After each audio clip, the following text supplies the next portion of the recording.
Mashambulizi yameendelea Mashariki ya Kati huku milipuko ikisikika katika miji ya Jerusalem na Tehran, huku raia wakiadhimisha Eid al-Fitr na mwaka mpya wa Kiajemi Nowruz.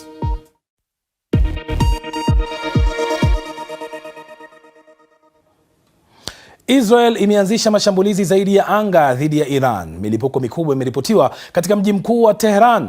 Vyombo vya habari vya Iran vimechapisha taarifa ya jeshi la walinzi wa mapinduzi ya Kiislamu ya Iran kuthibitisha kwamba Ali Mohammed Naini, msemaji wa kundi hilo, ameuawa katika mashambulizi. Naini alishikilia nyadhifa mbalimbali za juu kabla ya kuwa msemaji wa kundi hilo. Israel inasema pia imemuua mkuu wa kijasusi wa wanamgambo wa Basij wa Iran ambao ni sehemu ya kikosi chenye nguvu cha IRGC. Maafisa wa Israel wanasema Ismail Ahmadi alifariki katika shambulizi la angani siku ya Jumatatu ambalo pia lilimuua kamanda wa kikosi hicho Golamreza Soleimani. Lakini bado Iran haijathibitisha madai hayo. Hizi hapa ni picha za kundi la waokoaji likitafuta baadhi ya watu baada ya shambulio la angani mjini Tehran usiku kucha. Jeshi la Israel limesema lilikuwa linalenga miundombinu ya serikali. Iran inasisitiza kuwa inaendelea kutengeneza makombora licha ya mashambulizi ya mabomu yanayoendelea. Kumekuwa na ongezeko la mashambulizi ya roketi ya Iran dhidi ya Jerusalem. Kulikuwa na roketi 4 jana usiku ndani ya muda wa saa 1.5 tu, na kumekuwa na zingine 2 zaidi ya asubuhi ya leo bila ripoti za majeruhi. Roketi nyingine za Iran zimeelekezwa kaskazini na kusini mwa Israel.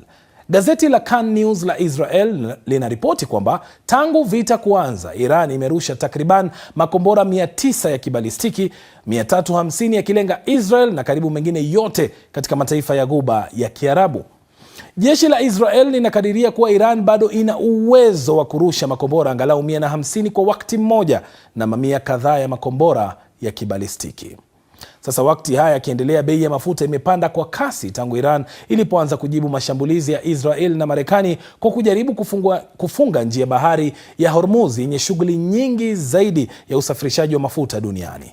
Donald Trump amewataja wanachama wengine wa NATO kuwa waoga kwa kutumunga mkono katika vita vya Marekani na Israel dhidi ya Iran. Katika ujumbe kwenye tovuti yake ya Truth Social, Trump amesema wanachama wa muungano huo wanalalamikia bei ya juu ya mafuta wanayolazimika kulipa kutokana na vita, lakini hawakutaka kusaidia kufungua mlango bahari wa Hormuz.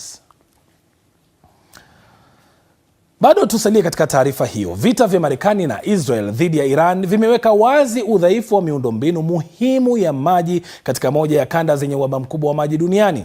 Mashariki ya Kati ni nyumbani kwa 40% ya maji yote duniani yaliyosafishwa kwa mfumo wa kuondoa chumvi ya bahari.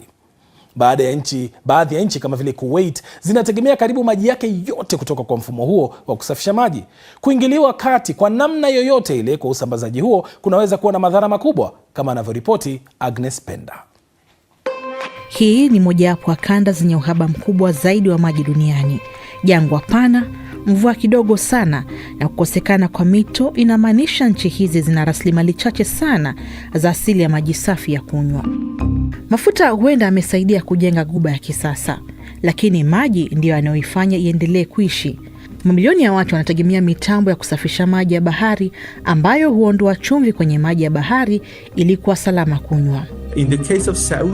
Kwa upande wa Saudi Arabia, 70% ya maji ya kunywa hutoka kwenye mitambo ya kusafisha maji ya bahari. Nchini Oman, hii ni 86%, na kwa Kuwait ni 90%. Kwa hivyo, unaweza kuona kuwa bila mitambo hii, sehemu kubwa ya mifumo ya kisasa ya miji katika kanda hii itapata shida sana. Kiwango chake ni kikubwa mno. Mnamo mwaka 2024, mitambo ya kusafisha maji katika nchi za Ghuba ilikuwa ikizalisha zaidi ya lita milioni 20 kwa siku.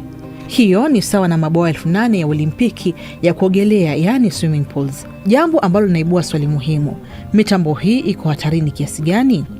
Mitambo ya kusafisha maji inategemea mtandao mkubwa wa vituo vya umeme, vituo vya mafuta na mifumo mipana ya mabomba. Ikiwa mfumo utafeli, maji yanakatika. Nchi nyingi za Ghuba huweka akiba ya kimkakati ya maji, lakini wataalamu wanasema akiba hizi kwa kawaida hudumu kwa kati ya siku chache tu na wiki moja hivi. Ikiwa mitambo hii itapingwa na kushindwa kufanya kazi, ni wazi kuwa mfumo wa kusafisha maji utaanza kufeli. Na mfumo huo unapofeli, hiyo itasababisha hatari za kiafya kwa umma mara moja. Na kukarabati mitambo mikubwa ya kusafisha maji si kazi ya haraka. Uharibifu mkubwa unaweza kuchukua miezi kadhaa kurekebisha. Majengo marefu ya miji kama Dubai, Doha na Kuwait yanategemea mfumo huu. Lakini bila mbadala wa haraka, kanda hii inakabiliwa na changamoto ya muda mrefu ya kutafuta njia za kupata maji kando na mfumo wa kusafisha maji ya bahari. Na sasa ili kufahamu zaidi, tuungane na mtaalamu wa masuala ya uchumi Odhiambo Ramogi hapa katika studio zetu ili kujua athari ya vita hivi na matukio haya hususan katika mataifa yetu ya Afrika Mashariki. Ramogi, bei ya mafuta imeanza kupanda katika maeneo mbalimbali duniani. Kuna hofu pia kwamba bei ya mbolea itaanza kupanda katika siku za hivi karibuni. Sasa hii itakuwa na athari gani za muda mrefu Afrika Mashariki? Tunatarajia kwamba bei ya mafuta ikishapanda, inflation ama bei ya bidhaa generally itapanda pia katika mataifa ya Afrika Mashariki. Ukumbuke ya kwamba ni mafuta ndio inatumika katika utengenezaji wa bidhaa tofauti tofauti na pia uchukuzi wa bidhaa hizo. Kwa hivyo ni vigumu kusema kwamba kunazo sekta ambazo hazitaathirika. La hasha, nafikiri karibu kila sekta itaathirika. Ulivyosema, ukilima itaathirika, tourism itaathirika na pia viwanda itaathirika. Kuna baadhi ya watu ambao wanahoji kwamba kuna nchi za Afrika ambazo zinatoa mafuta kama vile Nigeria, Angola, Libya. Unadhani hizi zinaweza zikajaza hili pengo ambalo liko? Ni vigumu kidogo, na ni vigumu kwa sababu unajua uuzaji wa mafuta unategemea ile kandarasi ambayo taifa iko nayo na yale mataifa yananunua kutoka kwao. Ukumbuke ya kwamba mafuta yanayotumika Afrika ya Mashariki ni kama barrels 300 hivi. Kenya ndio ilikuwa kubwa, inatumia pipa 1120 na Tanzania inatumia 1083. Sasa ukiongeza pamoja na Uganda, Rwanda, South Sudan inakuja kitu 1300. Pale South Sudan yenyewe iko na capacity ya kutoa takriban 1300 kwa siku. Lakini ile vita waliokuwa nayo ikaiathiri. Kwa hivyo sasa inatoka kama pipa 1060 pekee. Sasa hii pipa 1060 wao wanatumia 12, wanauza zilizosalia na wanaziuza kwa mataifa ambao wako nayo na kandarasi.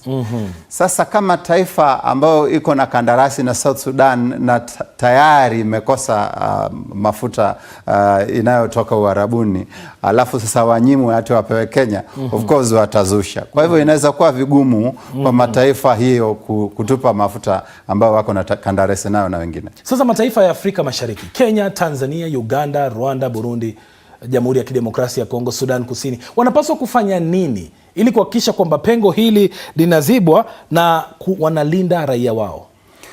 Kuna vitu vitatu. Kwanza, infrastructure. Kama tungekuwa tuko na ile Lapset ilikuwa ishajengwa ambapo kuna bomba linalotoka South Sudan kuja Kenya. Ile mafuta ya South Sudan tungekuwa sasa tunayo na sisi ndio tungekuwa tuko nayo kandarasi. Kwa hivyo infrastructure ni kitu cha kwanza ambayo lazima tutilie maanani kuhakikisha kwamba yale mataifa ambayo ni majirani wako na mafuta, basi tuweke infrastructure ili ile mafuta ifaidi watu zaidi. Pili ni uwekezaji. Maanake unakuta kwamba Kenya iko na mafuta, Tanzania iko na mafuta, Uganda iko na mafuta yake, lakini ile uwekezaji haijafaulu. Kuna story hapa na pale, kuna kesi kotini. Nafikiri hiyo lazima tutilie maanani zoea hapo mbeleni. Lakini immediately mafuta ile iko na kandarasi na iko na wenyewe tayari. Lakini tukiwekeza pale South Sudan na tuwekeze katika kuweka ile bomba, nafikiri ile mafuta inaweza faidi watu zaidi. Ukumbuke Kenya tumekuwa tukiongelea kutengeneza kiwanda cha kutengeneza fertilizer. Na hii kiwanja cha kutengeneza fertilizer tumeongelea miaka 10 na hatuna viwanda vya kutengeneza fertilizer. Tungekuwa navyo sasa, nafikiri tungekuwa tuko na hatua mbele. Kwa hivyo uwekezaji bado ndio. Kwa kifupi, watu binafsi kama mimi na wewe tufanyeje na mifuko yetu? Kama walipwa na dola, weka hiyo dola, usitumie ovyo ovyo. Kama walipwa na hizi pesa zetu za kawaida, nafikiri cha muhimu ni kwamba upunguze utumizi wa mafuta, kwa sababu Kenya tayari tuko na ile unauziwa na mipango rationing.